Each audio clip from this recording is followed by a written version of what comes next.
tukua yama ina tukua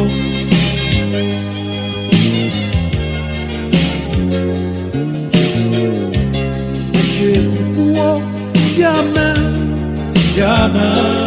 ina tukua Libe tukua ayo Nikili fever ayo Nikili fever.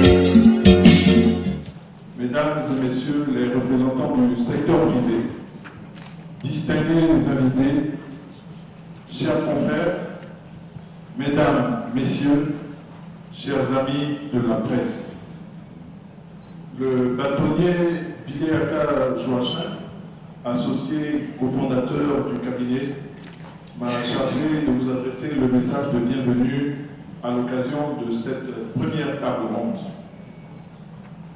Outre l'accord que nous adressons à tous et à chacun de vous, le cabinet voudrait traduire plus particulièrement sa gratitude envers l'invité de ce jour, Monsieur le garde des Sceaux.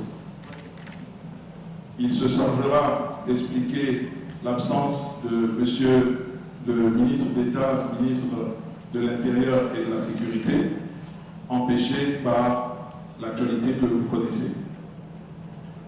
Monsieur le garde des Sceaux, permettez-nous de vous adresser quelques mots pour vous exprimer notre reconnaissance pour avoir accepté notre invitation.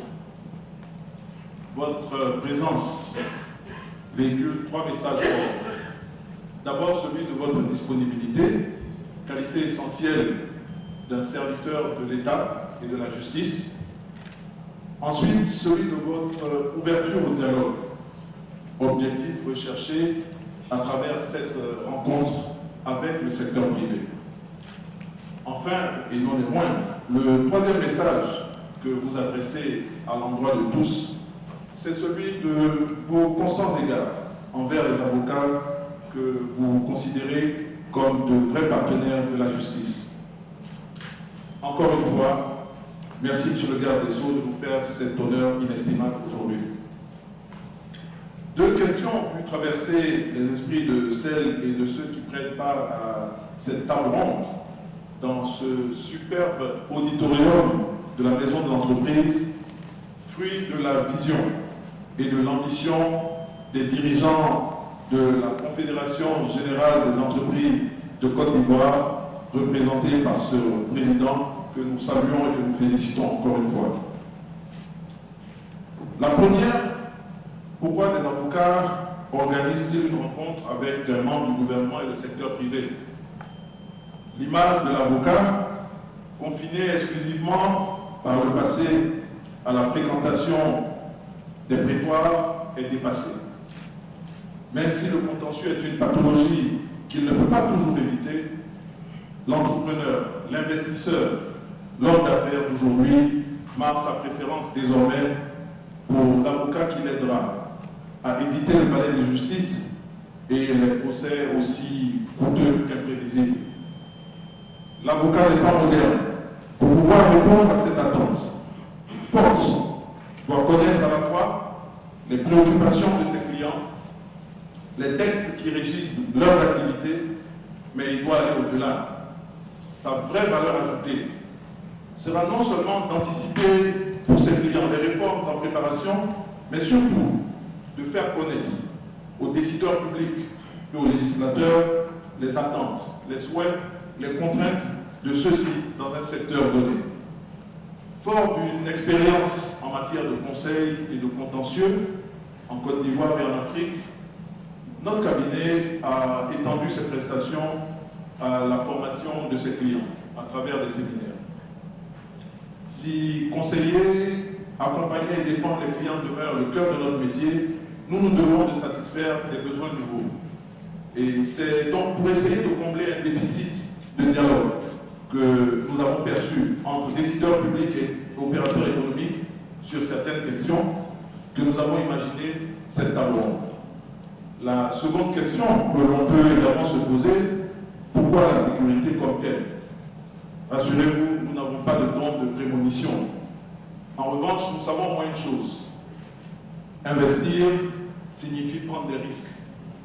Pour l'investisseur à la recherche du profit, la sécurité est un critère majeur étudié et pris en compte avant de prendre une décision soit d'implantation ou de retrait dans un pays donné. Nous sommes souvent interrogés par des interlocuteurs qui ont un besoin simple, être rassurés sur la sécurité de leur famille, de leurs biens et de leurs entreprises. Or, pour pouvoir répondre à ces questions, nous ne disposons pas d'indicateurs nationaux accessibles et publiés régulièrement sur l'environnement sécuritaire. À cet égard, la normalisation observée après la grave crise post-électorale n'a pas fait disparaître les importants défis sécuritaires. D'accord, de bien vouloir nous rejoindre, Monsieur le garde des Sceaux, ministre de la Justice, des Droits de l'Homme et des Libertés publiques. Je voudrais vous inviter à prendre la parole. C'est pas évident pendant que je parle, on parle en même temps. S'il vous plaît, Monsieur le ministre. Merci de venir. Messieurs, avant que nous entrions dans le vif du sujet, je voudrais satisfaire ce devoir agréable de formuler des remerciements. Je vais commencer par une dame qui se dépense sans compter en Côte d'Ivoire toutes les fois qu'il s'agit de parler du droit des affaires, du droit et des finances. Cette dame, qui par ailleurs a été, pour mes amis Criso et Pilé, et moi-même, j'envoie un autre dans la salle, encore derrière, un éminent professeur à l'université d'Abidjan. Je voudrais saluer le ministre Jacques-Philippe.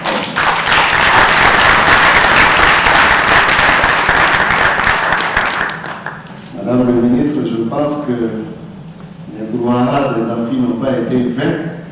Pour preuve, aujourd'hui vous êtes l'invité de vos étudiants qui Monsieur le Président Diago, je voudrais vous saluer, vous remercier, saluer mes amis du cabinet du Zouabi et Bilé pour cette initiative. Bilé n'est peut-être pas au courant, mais Brizois sait que c'était l'un de mes souhaits, pouvoir, à une occasion, rencontrer les hommes d'affaires, échanger avec eux, parce que nous pensons que le fait d'avoir de temps en temps le retour de ce que nous faisons ne peut que nous encourager à aller de l'avant et surtout à améliorer ce que nous envisageons de faire pour la Côte d'Ivoire. Mesdames et messieurs du secteur privé, je voudrais vous remercier de cette opportunité que vous nous donnez de pouvoir aujourd'hui vous exposer les actions que nous avons pu ou que nous envisageons de mener pour permettre que votre activité se passe dans la plus grande quiétude. C'est vrai, la sécurité, absence de danger, est une notion relative. Ce faisant, pendant que le fournisseur de sécurité pense avoir fait le maximum, celui qui doit en bénéficier peut s'estimer être encore en attente. Je voudrais excuser l'absence du ministre d'État, ministre de la Sécurité, qui, comme vous le savez, est pris dans la médiation des problèmes sociaux que nous avons avec certains éléments des forces armées de Côte d'Ivoire et qui donc aurait bien voulu être avec vous cet après-midi, mais contraint d'actualité, il est occupé à cette heure-ci même à conclure les négociations pour notre sécurité à nous tous. Je voudrais donc charger de vous transmettre toutes ces excuses, de vous assurer qu'il fera en sorte que la prochaine fois, il n'y ait pas de coïncidence entre les besoins d'information en sécurité et la réalité de la sécurité qui nous entoure. Alors, je souhaite pouvoir rapidement exposer, j'ai formulé la doléance de pouvoir, après mon intervention, si les organisateurs en convenaient, pouvoir répondre rapidement aux préoccupations ou quelques questions que je pourrais recevoir, parce que j'ai des contraintes d'ordre familial, je suis recevoir donc les condoléances juste à la fin de cette journée. Je me dois donc de pouvoir rentrer pour me préparer à recevoir ces condoléances. Donc je vais aller rapidement. Je vais essayer de prendre les deux sous-thèmes qui nous avaient été confiés, celui de la sécurité de manière générale en Côte d'Ivoire, que devait présenter le ministre d'État, et celui donc de la sécurité juridique et judiciaire en Côte d'Ivoire. Relativement à la sécurité, le maître Rizouabi vient de dire qu'on n'a pas toujours les informations sur la sécurité. Pourtant, chaque 2 semaines, mais chaque semaine, la sécurité se réunit en Côte d'Ivoire. Ce Conseil national de sécurité a pour objectif de passer en revue toutes les questions sécuritaires de l'État du Côte d'Ivoire. Je voudrais vous exprimer ici la ferme volonté, l'engagement du gouvernement à faire en sorte que la sécurité, qui, au lendemain d'une crise comme celle que nous avons connue, révèle toute sa splendeur, toute sa nécessité, est une chose précieuse. Nous tâtons dessus tous les jours. Je vais vous donner quelques chiffres tout à l'heure pour vous permettre donc de vous faire une idée de notre action en matière de sécurité.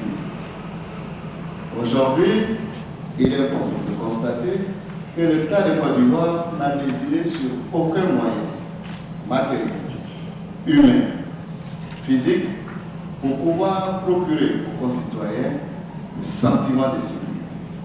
Je dis bien le sentiment parce qu'en termes de sécurité, c'est vrai qu'il y a des indices de sécurité ou autres, mais la sécurité, c'est d'abord un sentiment. Le sentiment que chacun ou chacune éprouve d'être pas en danger. C'est ça. Alors, en Côte d'Ivoire, dès la sortie de la crise, le gouvernement a démultiplié les forces militaires chargées d'assurer la sécurité physique des citoyens, a démultiplié les réformes permettant de mettre à l'aise les citoyens, a démultiplié les équipements pour pouvoir assurer la sécurité des citoyens. Je voudrais citer, entre autres, la mise en place d'unités de police, telles que le CCDO, le Centre de coordination des opérations opérationnelles, qui aujourd'hui, grâce à son action sur le terrain, a réussi à réduire un tant soit peu la grande criminalité. Le CCDO, doté d'outils de pointe, tels que la vidéosurveillance d'Abidjan, que beaucoup ne le savent pas. Quand vous criez aujourd'hui un feu, on est capable de comprendre demain. Là, le procès verbal donc de violation de cette règle de stop au feu. Abidjan est sous surveillance vidéo. Abidjan a des forces postées ça et là, à la différence des barrages que nous avions et qui, plus que de créer la sécurité, créaient ce sentiment d'insécurité. Nous avons supprimé les barrages et les remplacés par des forces discrètes. Quand vous faites attention lors de votre circulation sur Abidjan, vous observez des véhicules de police, presque cachés, mais qui sont là pour veiller à la sécurité des Ivoiriens. Nous avons démultiplié les patrouilles pédestres pour permettre aux forces de sécurité d'aller à l'intérieur des quartiers, souvent pour des voies d'accès.